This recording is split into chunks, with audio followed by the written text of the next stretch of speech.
For today's video mga guys, so ngayon nga ay magluluto kami ng frying pan pizza. So dyan nga ay nilinisan namin ang aming mga ingredients na gagamitin sa pagluluto.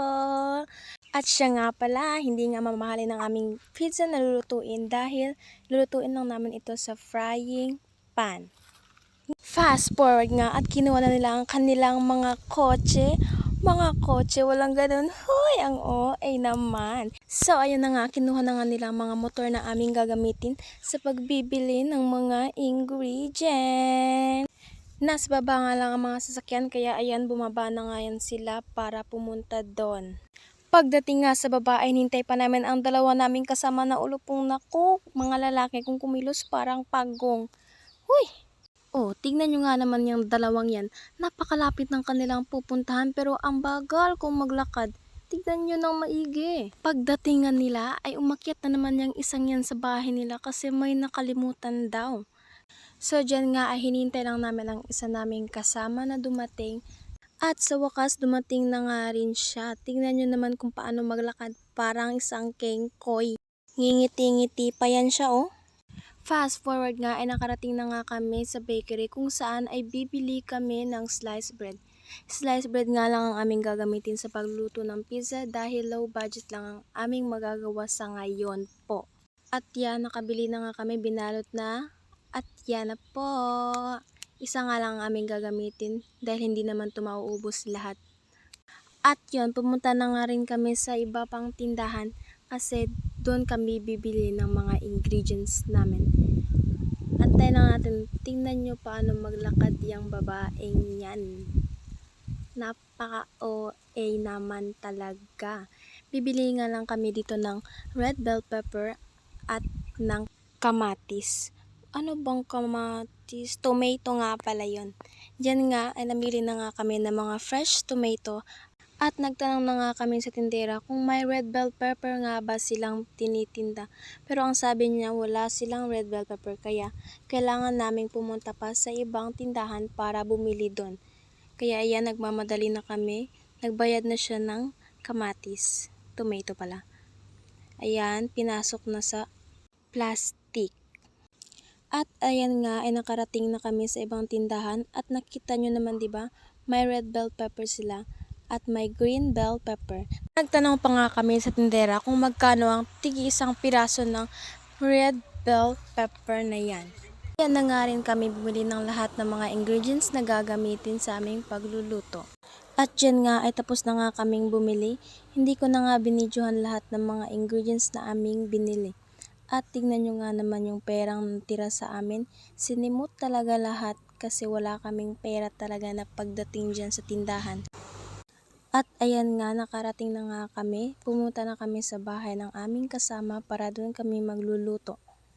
Tingnan nyo nga naman, naglalakad na kami papunta nga doon sa bahay ng aming kasama. At dyan nga ay dumating na nga kami sa bahay. At tingnan nyo nga naman, inisa-isa niyang inilagay ang mga ingredients sa mesa. Nariyan na ang sliced bread, thin bits na pineapple, at ang small na mga hotdog. At tomato, tsaka ng tomato sauce, red bell pepper, Eden, egg, and ang oil. Ayan. At ayan, tingnan nyo muna ang lahat ng mga ingredients na aming binili sa aming pinuntahan kanina.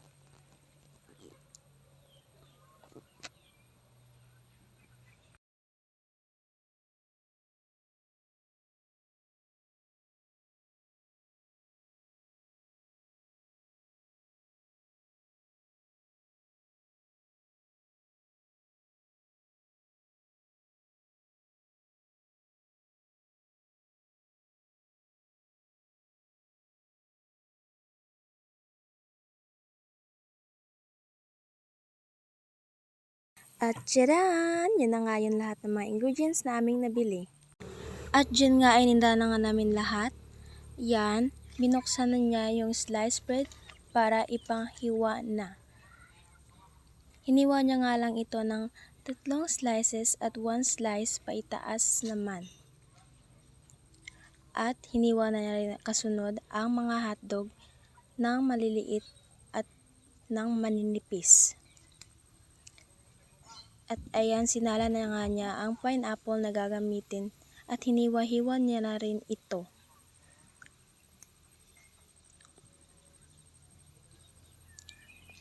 Kasunod naman ay binuksan niya yung tomato sauce para ilagay sa bowl.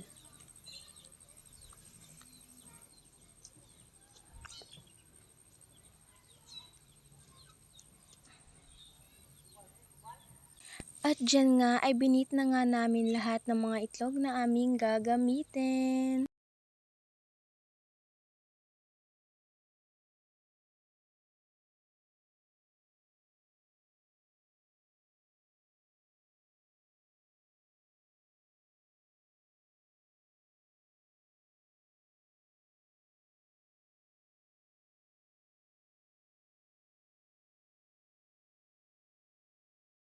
Pagkatapos nga ay minix-mix lang namin ito para ihalo na sa bread namin.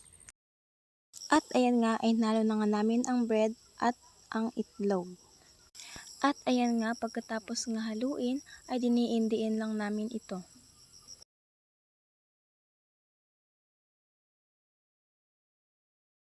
At ayan na nga yung final looks niya pagkatapos nga ay tinakpan namin ito.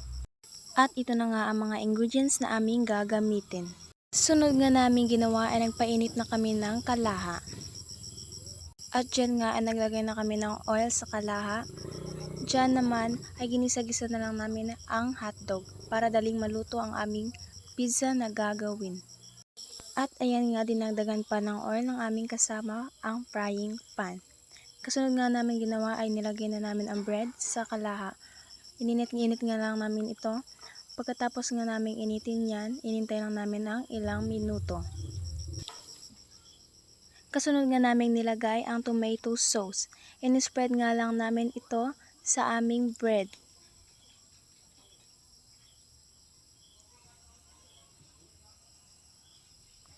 At sinunod na rin namin nilagay ang red bell pepper namin at ang green bell pepper.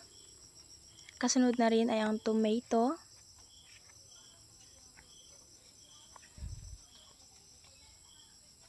Pagkatapos nga ay sinunod na nga naming nilagay ang aming hotdog.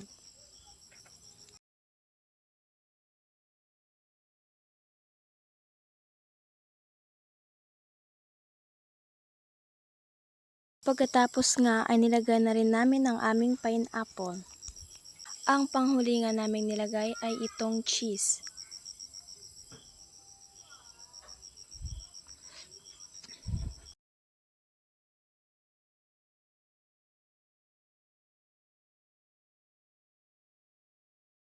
Pagkatapos nga itong lagyan ng cheese ay tinakpan na muna namin at naghintay ng ilang minuto. Kaya yan nagmeryende muna kami.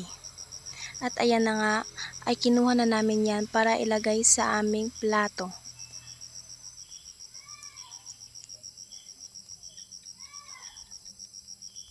At ayan na nga ang aming frying pan pizza. Diba napakasarap tignan.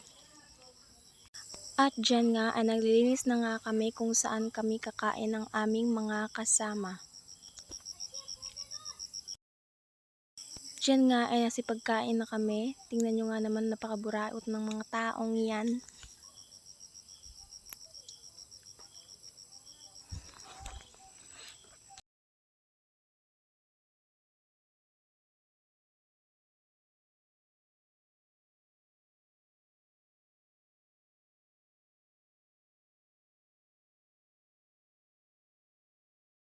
At yon lang po. Maraming salamat!